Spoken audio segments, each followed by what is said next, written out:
Yeah, it's Wandering Sosuke. It's time to talk about the new Blazblue Entropy Effect update and how I believe going forward this game is only going to get even better. Platinum is extremely fun, the Susanoo boss fight is really cool, and of course, we have a training room now. I want you to gather your thoughts and let your mind wander.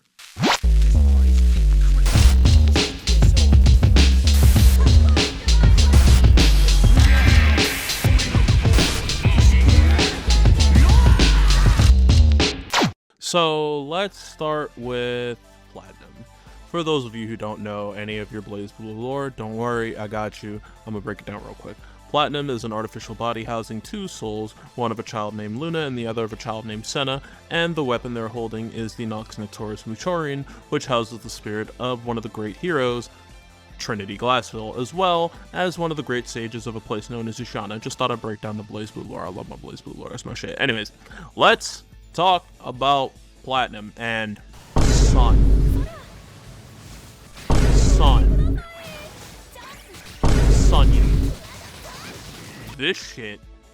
This might be one of the most fun characters in the entire game, to me personally. I believe Platinum is extremely fun and has an extremely diverse kit that is built for high skill expression and extremely versatile gameplay setup, especially if you were to take this in the multiplayer. I don't have any multiplayer footage on hand right now of this update, so, wait for later when I eventually get on that. But for now, I think Platinum is probably going to be up there for some of the most fun characters. I put her up there with Naoto, Noelle, Tao, Kokonoe, Rachel. Again, the only character I personally don't find stupid fun is Hakumen, because of the execution level for stupidly long combos with him isn't as clean as other characters for me personally. I come from playing a lot of Devil May Cry 4, so if a character doesn't allow me to do shit like Dante, then I get very aggy, very itchy. I'm like, but I want to do this. And a game that feels like it caters more towards style play and skill expression from the player's actual executional prowess, I feel like Plat definitely hits that mark, especially with the fact that she has a whole gimmick of essentially using the RB button, or whatever you would call it. I have it mapped to RB because that's where I always keep my summon button and stuff like that.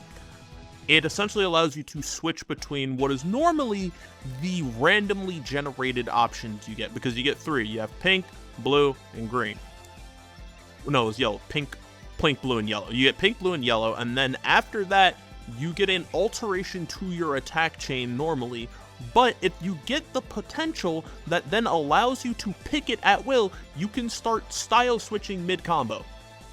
This is probably one of the best gimmicks I have ever dealt with on a character that is supposed to be heavily RNG reliant, because it takes the RNG and puts it to the side and then makes the RNG skill based, on top of the fact that Plat also has the ability to fucking enhance this and buff it out and make it even stronger, because she gets a let's go gambling ass slot system that then also gets buffed by potentials to give you more guaranteed luckies and mega luckies, and then if you get the other potential that lets you essentially get guaranteed lucky every time you activate the manual input or your form switching for your main attack, you become unstoppable.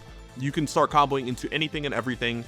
Her natural combo extension tool, the one that lets you hold up or down to change your combo chain, perfect. I think I genuinely think this character is stupidly fun, and the expression range is going to go through the roof. I hope to see other people making combo videos as well. I'm going to be recording more stuff for that, but I have a different video to record for that. And I think Plat overall just extremely fun.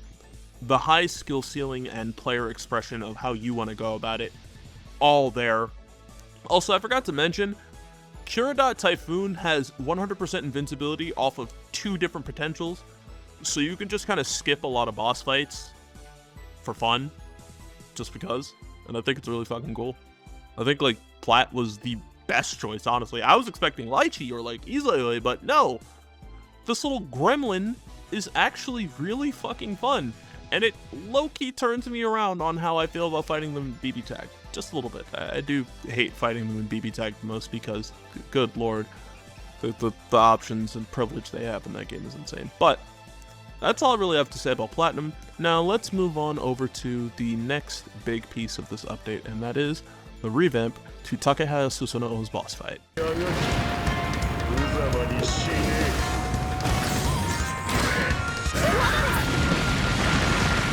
So I'm gonna have to make this relatively quick because I kind of embarrassed the shit out of Susanoo, so I 100% skipped his boss and did not care, thanks to Platinum the Madness.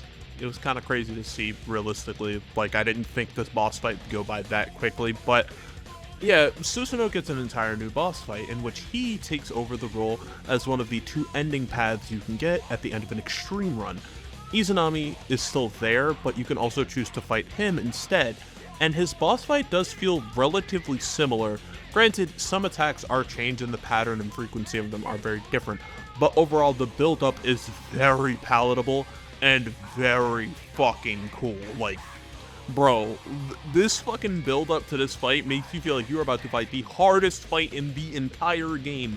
Like, full stop, you're getting your ass beat to fucking day, and I think that's really cool.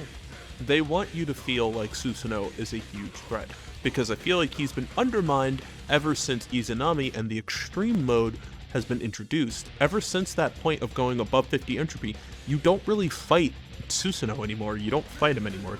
You fight Reki, and then you fight Takemi Kazuchi, and then Izanami. That's it. You don't fight Susanoo anymore. Now, Susanoo is available to fight on the harder difficulty, and he can be a little challenging, but if you're playing as a character like Platinum who doesn't really have to give a damn about his attacks and can combo him when you get him into a position to be comboed, he's kind of free. It's $3.99, bro. Like, get that shit beat. And I think it's really fucking cool to see that he at least tries to beat you. But it does make the transition from phase 3 like really fucking funny, because it sounds like he's just getting rage baited by the fact that he still can't beat the player at their current skill or power level, and I find that funny. But yeah, that's all I really wanted to say about Susanoo.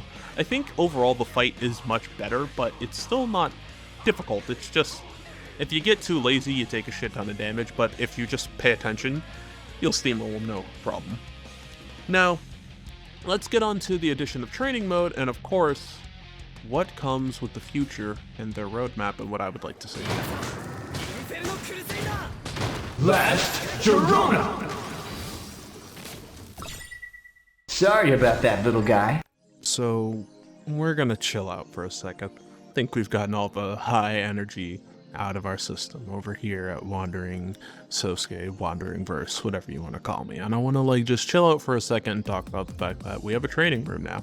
Within this training room, you can lab out complex and incredibly difficult combos to show off your executional prowess and how you understand these different characters within the confines of this system. And I believe that's a really great way to let people understand the characters. Practice the different things you get from your past runs so you can then use that cumulative knowledge to build better, more careful runs while also doing a lot more cooler shit. You know what I mean? Let's also talk about the fact that with these additional facilities also does come the fact that other characters will be able to test out how far you can push the abilities they have and see just how far you're willing to go with them, until eventually you can call yourself a master of a character in this game. That's at least how I see it, but I'm being dramatic and extra. Now let's get on to the real meat and potatoes of this segment of the video, and that of course is the future of Blazblue Entropy Effect. This is the roadmap going forward. We're getting a new area, a new boss, and of course a new Blazblue character as a boss, Nine the Phantom. Personally, I'm a Nine the Phantom main in Blazblue Central Fiction, and I've always loved playing her. Always thought she was really fun, she's really cool. But I do believe her as a boss fight will help accentuate the power that she truly has from within the canon of Blazblue, because, as you all know, if you play through Entropy Effect X's story, you get Blazblue lore. You don't get the Ace Mine training robots story. No, you get actual Blazblue lore, and you build off of that and you start to understand some things here and there. I still would personally recommend you pick up the Blazblue series on the Steam platform, profile, whatever. You know, you get it off the Steam store and you play it from there. That way you get everything, because Blazblue is a visual novel that comes with a free fighting game that also comes with a free soundtrack. There's layers to it, so you know, you use that. I personally would say check out the story for Blazblue because it's very interesting, very in-depth, and has a lot going on, a lot of working pieces. And I feel like this game, if this is your jumping off point, you can then go into that and then start piecing together what you know from there all the way to the end. So, moving on from there, I believe Entropy Effect X, with the additional areas and the way they'll be changing up things as they go forward, will be very interesting to see. I'm curious about how they're going to handle 9. Is she going to be an extreme mode space alpha boss? Is she going to be extremely difficult? Is she going to be normal? Is she going to be easy? I'm curious about a lot of that, as well as the fact that with what we're getting for these characters, what the next character is going to be. They have done this pattern of male, female, male, female, male, female, even including the collab characters being Icy and the Prisoner, or the Beheaded, whatever you want to call them. That makes me think what the next male character is going to be. If anything, personally, my 2 picks are probably Yuki Terumi or Kagura Mutsuki. I love these characters gameplay-wise, even though I'm really bad at Kagura in actual BlazBlue, but I think he's cool. And Terumi was a character I mained for a long time in CPEX before switching over to someone else, 9, in CF. But I still play him from time to time, and he's really fun. And then, after that, what would be the female character? Personally, either Izuyoi or Lychee. I do want to see the entire roster of Central Fiction rounded out and playable in the confines of Entropy Effect, and I'm talking every single CF character on that roster playable, even the upcoming Trinity Glassfill. I want everybody playable. But then, what happens when they run out of playable characters for CF? Now, this is just me. This is just my suggestion. This is just something I would personally fund and pay for and campaign for. I believe 91 Act should approach Kamone Serizawa and French Bread to get Under Night characters. I don't know how they'd be able to do like Atlas for Persona 4 characters, all that. That'd be great to see because the Persona 4 Arena sprites are still around, so there's that. But I think they should approach Kamone Serizawa and French Bread to get their hands on Under Night and Birth characters to then have them in there, much like how BB Tag had Under Night characters. And go figure, there were Persona characters and Under Night characters in the BlazBlue Cross Tag Battle video game. I feel like we can do that again in this, because this would also be another great grounds to show off just how different Uni characters can be played, as well as like BlazBlue characters. You take Uni characters and BlazBlue characters and you put them in a setting in which they can flex their combat skills. I think we'll have some pretty cool shit on our hands, but that's just me. All that being said, I've been Wandering Sosuke. I want y'all to be easy, take care, have yourselves a damn good one, and of course, as always, stay gold. And don't forget, I'm trying to reach 500 subscribers by the end of the year. It is a personal goal of mine. And of course, you can like, comment, subscribe, share the video around with people who like Entropy Effect or BlazBlue, or just people who like roguelites. And with all that being said, I'm gonna catch y'all in the next video. Jonah.